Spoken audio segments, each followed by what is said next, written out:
नमस्कार साथियों, आप सभी का स्वागत है हमारे चैनल पर। मैं भवानी सिंह रावत आप सभी का पुनः स्वागत करता हूं अपने चैनल पर। जैसा कि व्यवहार पर मैंने लेकर के आपको एक वीडियो लाया था, उसके बाद में मैं बात करना चाहता हूं लक्ष्य पर। लक्ष्य यानी टारगेट, मानस, अपना मन सिद्ध करने के लिए, लक्ष्य सिद्ध करने के लिए हमें किस प्रयास करने की आवश्यकता है, कितना प्रयास करने की आवश्यकता है, कैसे करें, कैसे लक्ष्य बनाएं, कैसे उसको हासिल करें, कितनी मेहनत करें, कितनी बार करें, क्या लक्ष्य बदले या नहीं बदले, कितने प्रयास करें, उस सभी मुद्दों पर बात करते हैं। साथियों, सबसे पहले इम्पोर्टेंट बात, लक्ष्य बनाए तो कैसे बनाए। क्या किसी ने, हमें पड़ोसी ने बोल दिया कि इस टारगेट को आप सिद्ध कर लो, या फिर राह चलते हुए हमें दिमाग में आ गया कि यार ये काम मुझे करना है, ये अपना टारगेट होना चाहिए। ऐसा नहीं होता है साथियों। इसके लिए आपके मन की ऊर्जा यानी कि मन की शक्ति को मजबूत करना होता है, अपने विल पावर को मजबूत करना पड़ता है, और हमें हमारी रुचि, हमारे इंटरेस्ट को देखना पड़ता है, जो हमारे जीवन में आज के 20 साल, 25 साल, 30 साल पहले की जो पूरी टाइम पीरियड है, उसको हमें देखना पड़ता है। उसके अकॉर्डिंग हमने कितना सीखा, कहाँ हमारी रुचि रही, उस टॉपिक को हमें पकड़ना चाहिए। चाहे हम 10 टारगेट बना लें, लेकिन उनमें से चुनना केवल एक को ही होगा। उस एक टारगेट के अकॉर्डिंग ही हमें काम करने की आवश्यकता है। साथियों, हमने लक्ष्य बना लिया। लक्ष्य बना लेने के बाद हमारी आधी जो मेहनत है वो आधी हो जाती है, यानी जितनी मेहनत हमें करनी है उसकी आधी ही करनी है, क्योंकि 100% तो लक्ष्य नाम जपते ही, यानी कि लक्ष्य का नाम हमने क्रिएट किया, उसके बाद में स्टार्ट हो जाती है। हालांकि प्रॉब्लम्स स्टार्ट हो जाती हैं, उसके बाद में हमें प्लानिंग करनी पड़ती है। प्लानिंग कैसे करते हैं?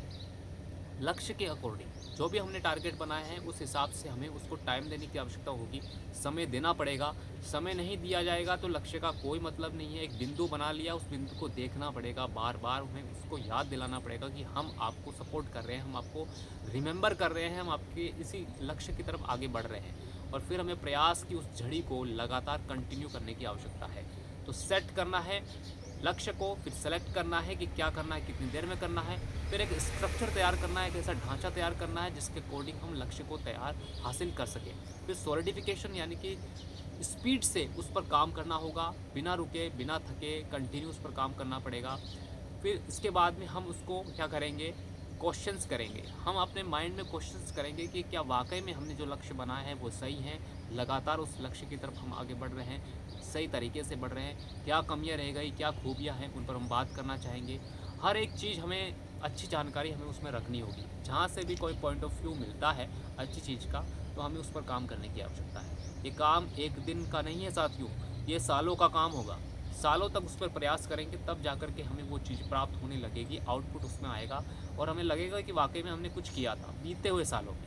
अब आने वाले समय में और ज़्यादा मेहनत करने की आवश्यकता है, लेकिन हम बहुत कुछ सीख चुके होंगे।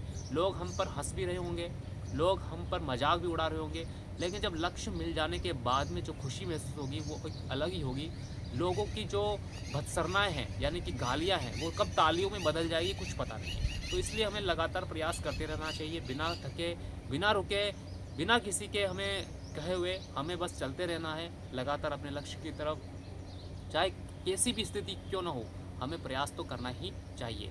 चाहे हमने 8 घंटे दे रहे हैं, हम 8 मिनट भी अगर उसको दे पाएँ रोज़, तो वो ज़रूरी है। तो साथियों, लक्ष्य बनाइए और आगे बढ़िए। लक्ष्य साधो, आगे बढ़ो। स्वामी विवेकानंद जी से आप सीख सकते हैं। मिलते हैं साथियों नेक्स्ट वीडियो में। ये एक छोटा सा प्रयास आप सभी के लिए। जय हिंद।